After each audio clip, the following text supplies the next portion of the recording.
welcome along. I was struck by this new poster that Rotterdam City Council has put up all over Rotterdam in the Netherlands. Here it is. And it's an attractive, hot young Muslima with a covered head covering, a headscarf, making out with a nice young Jewish boy with a yarmulke on his head. And this poster has caused a lot of controversy. Oh, I should say what it says. For those of you who don't speak Dutch. That means in the Netherlands, you're free to choose your partner. And then underneath, just below the entwined arms of the fetching young Muslima and the studly Jewish lad, is the question, are you free to choose? And this poster has been put up all over Rotterdam and has caused a lot of controversy and getting a lot of attacks from both Muslims in the Netherlands and, oddly, from Dutch feminists who don't like the fact that it's exploring what one might call the internal contradictions of multiculturalism. The political party that has put these posters up is a populist right party. It was founded by a fellow called Pim Fortuyn. And if you remember him, he was actually on course to become Prime Minister of the Netherlands. And then he got assassinated. He was basically a gay hedonist who objected to Muslim immigration because he thought it was a threat to all the gay hedonism. And as a result, he wound up getting killed. And the issues he worried about have become of more pressing concern in the decade and a half since his death. I love this poster because, of course, it doesn't happen. There's not a lot of Muslim Jewish couples out. I can't think of any offhand. I can't think of any Muslim Jewish couples except the former New York Congressman Anthony Weiner and his bride Huma Abedin, who was a big associate of Hillary Clinton's, and that didn't work out too well for either party. The last I heard of Mr. Weiner, he was checked into some sex addiction farm that he was obliged to attend as part of his plea bargain. It's as far as I can tell, it's basically like, if you're interested in going to sex addiction farm, it's like summer camp. You do horseback riding and you do a bit of amateur theatre. So Anthony Weiner, instead of sexting with middle schoolers, is now like the third horse gambler on the left in Guys and Dolls. But I digress. They're basically the only embodiment living the Islamo-Jewish dream. And we all like to think that in the multicultural melange, all things are possible. I happened to share a stage with Howard Dean a couple of years ago, the former governor of Vermont. And Howard got all terribly excited because he said when you got to colleges these days, it's all multicultural, it's all multiracial, it's all multi-orientational, and everybody's dating each other, he said. They all like each other and they all date each other. So in the Howard Dean utopia, the nice young Muslim girl is dating a nice transgendered person from Slovenia or whatever, and everybody gets on, and they're all like that. And that's the Howard Dean world. Everybody dates each other. This poster here is like a contemporary version of. There was a terrible play in the 1920s. In fact, it was so terrible that it became the longest running Broadway play of all time at that point in the 1920s, Abie's Irish Rose. And as you can tell, it's about a Jewish boy who meets a nice Irish Catholic girl. And it was a terrible play. The critics hated it. But it ran, as I said, for most of the 1920s. One reviewer just put, his total review was Hebrews chapter 13, verse 8. And if you look at chapter 13, verse 8, it says, Jesus Christ the same yesterday, today, and forever. And that was Abie's Irish Rose. And in the song Manhattan, Rodgers and Hart poke fun at it in the song Manhattan. Our future babies will take to Abie's Irish Rose. Let's hope they live to see it close, because it wouldn't close. Abie's Irish Rose. Nice Jewish boy meets nice Irish Catholic girl. Now they're taking it to the next level, as in Rotterdam. Nice Muslima, nice Muslim girl meets a nice Jewish boy, and they settle down in the Netherlands and live happily ever after. Because as the poster says, in the Netherlands you have the right to choose your partner. Are you free to choose? We know the answer to that question. We know the answer to that question. If you look at the United Kingdom, I mentioned this a few months back, in the town of Bradford, 75% of Britons of Pakistani origin are married to their first cousins. In the United Kingdom as a whole, it's over 50% are married to their first cousins from that community. So if you think there's a lot of choosing going on there, that's actually a very restricted choice they're operating within. And in the Netherlands in particular, it's an issue because they have had the problems that we've talked about all over Europe, where you have Muslim gangs who don't quite understand, such as they are, European courtship rituals. They call them, I met a lady in the Netherlands last year who operates an organization dedicated to rescuing Dutch girls from what she calls lover boys. And that's by that she means these mainly Muslim boyfriends that they attract, who then treat them fairly appallingly and fairly horribly. And it's interesting to me because the Netherlands is basically, these days, sells itself as part of its identity on sex. Another poster in this series shows two women kissing, for example, because as the poster says, in the Netherlands you have the right to choose your partner. Are you free to choose? And that's actually the question as these societies develop. We think in the multicultural society that the nice gay couple can live at 24 Elm Street and they'll make pleasant conversation over the backyard fence every Sunday to the fire-breathing imam and his 4 child brides who live at 26 Elm Street, and they can all get along. And the signs are that in Europe it is not going to go that way. But sex and sexual expression, this poster is fascinating because the Netherlands is one of the oldest societies on earth. It has done great things. But at the core of the sense of the modern social democratic state in the early 21st century is sexual self-expression. The old church in Amsterdam, and it is an old church, it was built around 1213, I believe. So that's the best. That's 800 years ago. That's not bad. 800 years, 804 years. It's a house of faith that has been cursed to outlive the faith that built it and sustained it across the centuries, because the old church in Amsterdam is now in the heart of the red light district, and prostitutes ply their trade all around.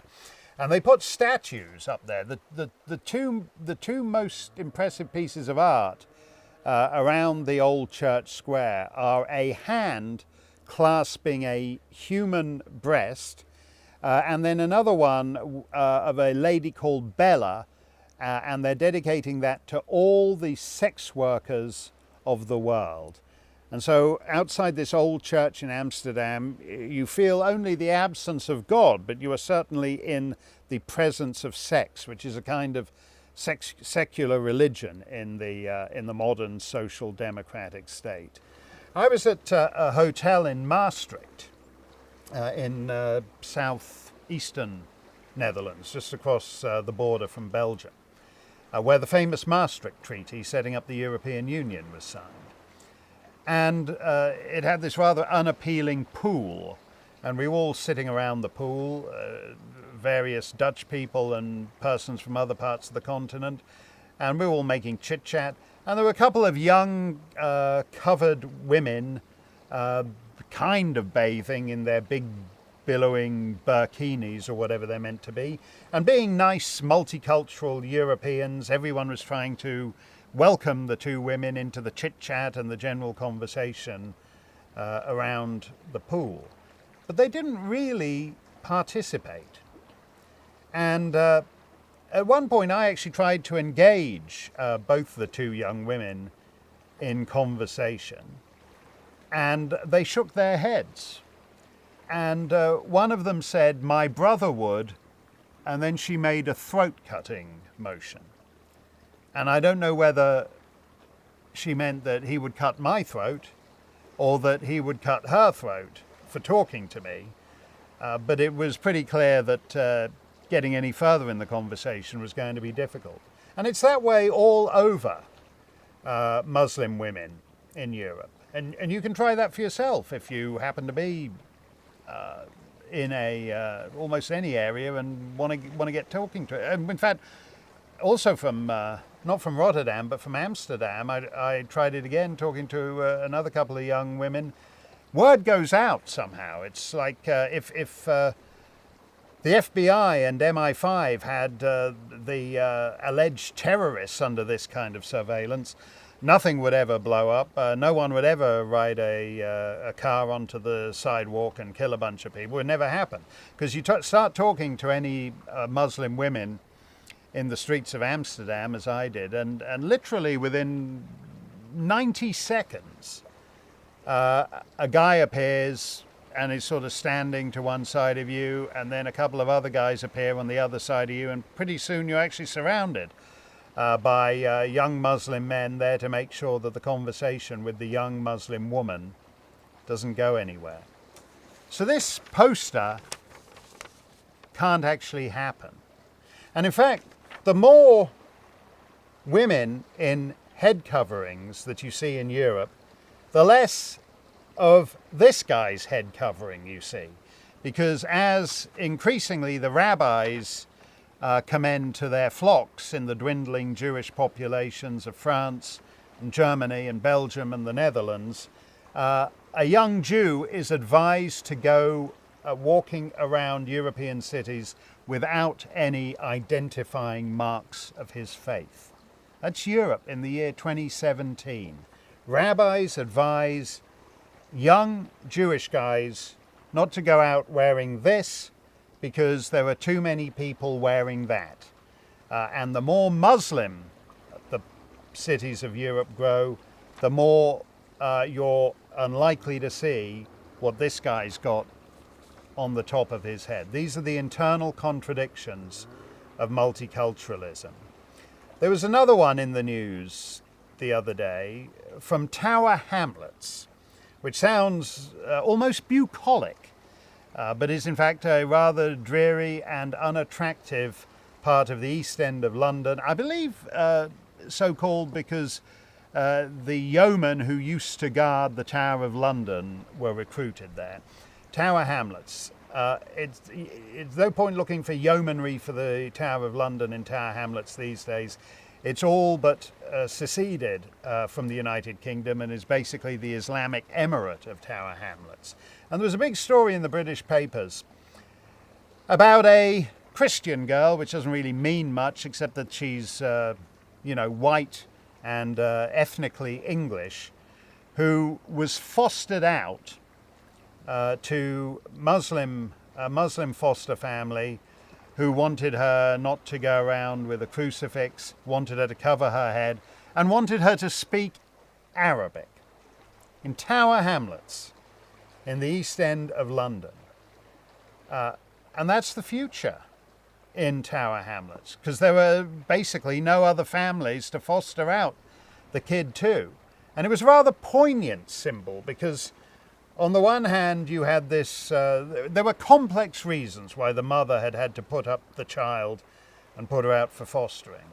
But for whatever reason, in blunt, cold language, it's like a dysfunctional native family and then a resurgent, confident Muslim community that has absolutely no compunction about taking this young girl, discarding her inheritance and saying, no, you'll be like the rest of us, you'll wear a head covering and you'll learn Arabic. And I look at this, again, I look at this poster because I remember about 15 years ago, a very prominent Dutch cabinet minister, knowing I was Canadian, he was saying to me, oh, we need to do more like that marvelous citizenship ceremony you have in Canada.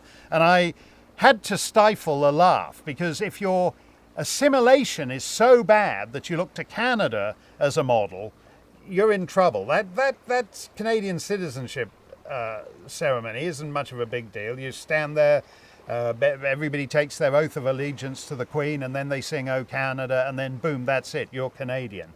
But the Netherlands, the Dutch cabinet minister, wanted to take that as a model of integration. And a poster campaign followed there, a video in fact, where they showed men embracing each other. And this was if you were wanted to apply for immigration to the Netherlands, you supposedly had to sit through this video. They were going to show everybody who wanted to immigrate to the Netherlands this video. And of course, what happened is that in Saudi Arabia and the United Arab Emirates and so forth, people complain they don't want to sit around and look at a video of two men kissing, so they stopped showing the video in the Netherlands. And I look at this and I think of the statue of Bella dedicated to the sex workers of the world outside the old church in Amsterdam, built around the year 1213. It's come down to this, sexual self-expression as the bedrock value of European social democracies. But I'll make a bet with you. In the end, they'll give up the sex. The gay clubs are closing in Amsterdam. The gay clubs are closing in the East End, where that little girl was fostered out. The gay pubs are closing. It's not ethnic cleansing, but it's orientational cleansing. That's already underway. In the banlieue of Paris, French women are afraid to walk about uncovered. In Molenbeek, you see very few uncovered women during the day and none at night. In the end, they will give up sexual self-expression. They will keep their heads down, and they, in a sense, will cover up too, as this woman is covering up. This poster is a provocation, and it might work if they seriously meant it, because it does encapsulate what Marx would have called the internal contradictions of multiculturalism. But in the end, I don't think they'll mean it. And when you look at all else that has been discarded in Europe's civilizational inheritance, Islam has made a bet that all this stuff, the sex stuff, the red light district, the prostitutes in the windows around the old church, advertising their wares, legalized brothels, all that in the end, the Dutch will give up the sex stuff too. And then there will be nothing there but Islam. Thanks for tuning in. We'll see you next time.